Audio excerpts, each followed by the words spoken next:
Bismillahirrahmanirrahim. Assalamualaikum warahmatullahi wabarakatuh. Selamat datang bagi sahabat yang sedang menonton atau membuka video ini. Mudah-mudahan bisa bermanfaat menjadi solusi sekaligus jalan keluar bagi permasalahan sahabat.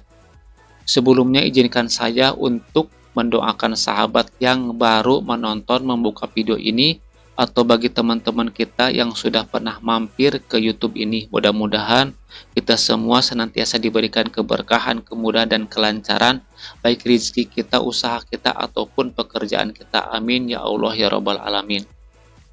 Baik bagi para sahabat pemburu dolar di dunia capca atau recaptcha, baik itu menggunakan multi akun image captcha seperti ini, multi akun image captcha, ataupun dia menggunakan multi akun recaptcha seperti ini yang tanpa memerlukan interaksi ataupun kerja tangan dari para karyawan atau pekerjanya. Nah, pada video ini saya akan mencoba menjawab salah satu pertanyaan dari teman kita. Pertanyaan itu kurang lebih seperti ini.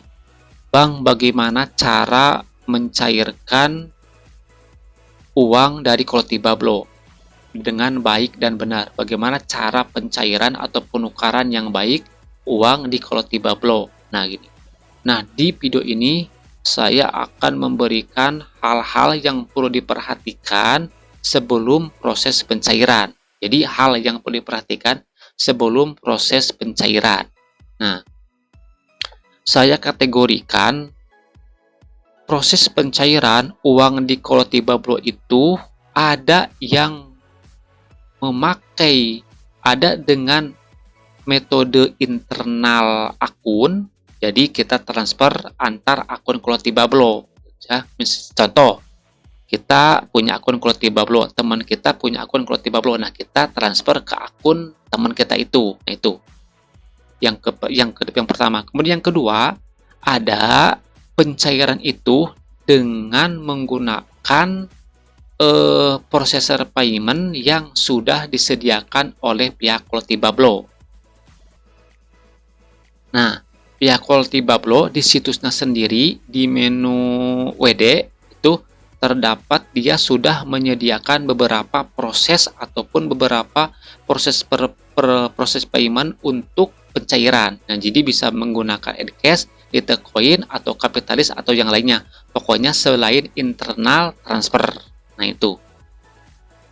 Nah, kalau kita pencairannya bukan menggunakan internal transfer, bukan ya. Kalau kita pencairannya bukan menggunakan internal transfer, nah, maka kita akan melewati 4 langkah. Ini 4 langkah. 1, 2, 3, 4. Yang pertama adalah uang Anda yang pertama akan ada di akun Kolotibablo Anda sendiri. Jadi uang yang pertama, uang Anda akan ada di akun Kolotibablo Anda sendiri. Contohnya seperti ini. Nah, ini. Contohnya, ini. Ini uang Anda di akun Kolotibablo, tapi yang masih berjalan. Jadi belum bisa dicairkan.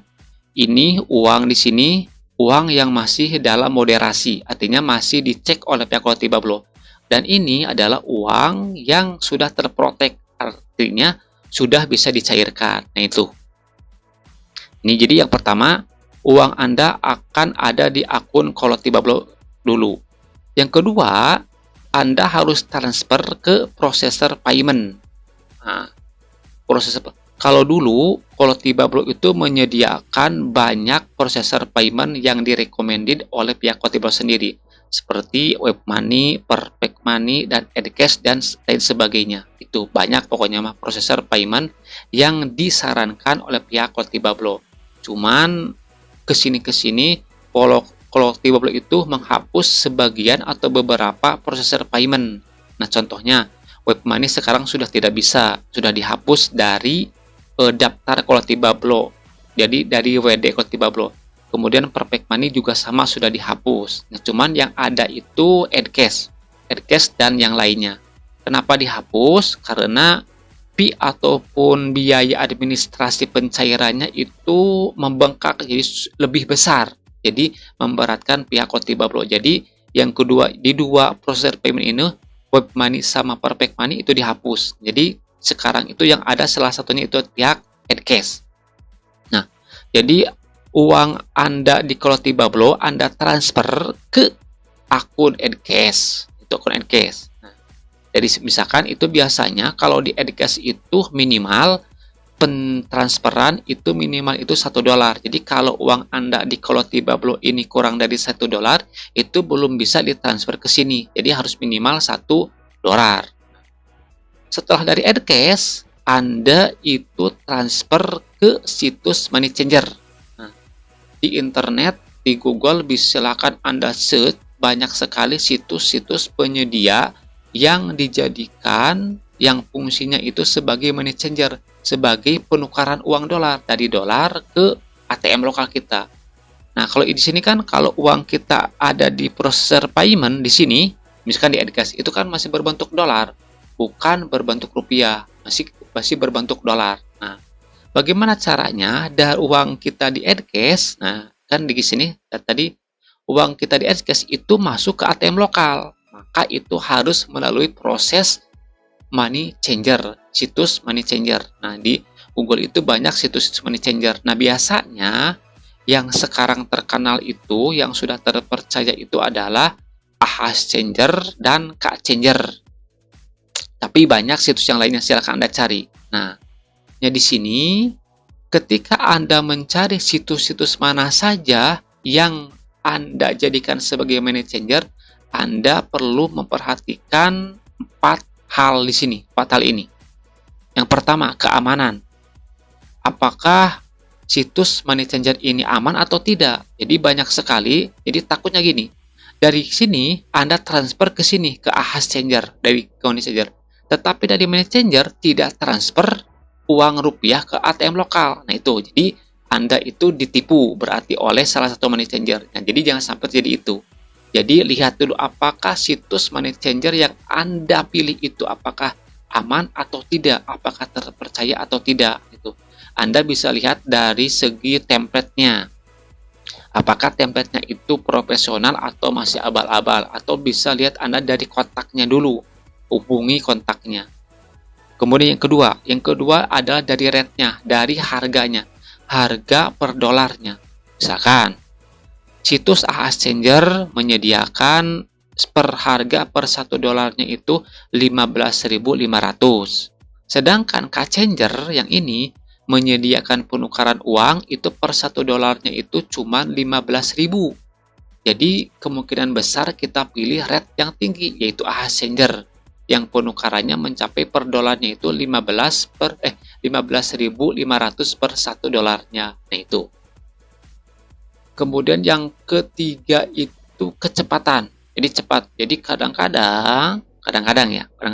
Jadi tidak semua proses penukaran uang dari Encash ke money changer, kemudian money changer transfer ke ATM lokal kita itu tidak sama kecepatannya. Ada yang 1 menit kurang sudah transfer, sudah nyampe uang rupiah kita ke ATM lokal. Ada yang sampai lebih dari 1 menit, ada yang sampai 1 jam, atau bahkan berhari-hari uang penukaran kita belum sampai, uang dolar kita belum masuk, belum sampai ke ATM lokal kita. Kadang ada juga seperti itu. Jadi pilih mana yang lebih cepat. Jadi kecepatan ini Anda bisa lihat dari komentar-komentar pengunjung yang dia mencoba menukarkan uangnya ke situs money changer. Jadi bisa lihat apakah pengunjung itu merasa puas ataupun tidak. Itu. Dan yang terakhir itu adalah daripada jumlah saldo. Jumlah saldo di rekening, jumlah saldo di Kontribablo Anda, di akun Kontribablo Anda, apakah jumlah saldonya itu sudah mencapai batas minimal tidak di situs money changer ataupun di proses payment. Nah ini biasanya yang pertama, di money changer itu minimal penukaran uang dolar itu minimal itu $2. Jadi terpaksa jadi karena $2 minimal, maka saldo yang Anda tukarkan ke rupiah itu minimal harus $2 minimal. Jadi atau lebih itu. Jadi tiap money changer itu biasanya itu ada batas minimal penukaran uang dari dolar ke rupiah. Ada yang minimalnya itu $2, ada yang $5, $10, atau bahkan ada yang minimal itu $100. Jadi Anda bisa lihat di sana di daftar menunya di halaman depan biasanya, jadi itu di sana tertera berapa batas minimal pencairan di situs money changer yang Anda sedang lihat gitu. Nah, itu mungkin beberapa tahap ataupun hal-hal yang perlu Anda perhatikan sebelum Anda melakukan proses penukaran dari saldo Kolotibablo ke rekening lokal ATM bank Anda. Tuh, mudah-mudahan ada manfaatnya. Saya tutup akhirul kalam. Assalamualaikum warahmatullahi wabarakatuh.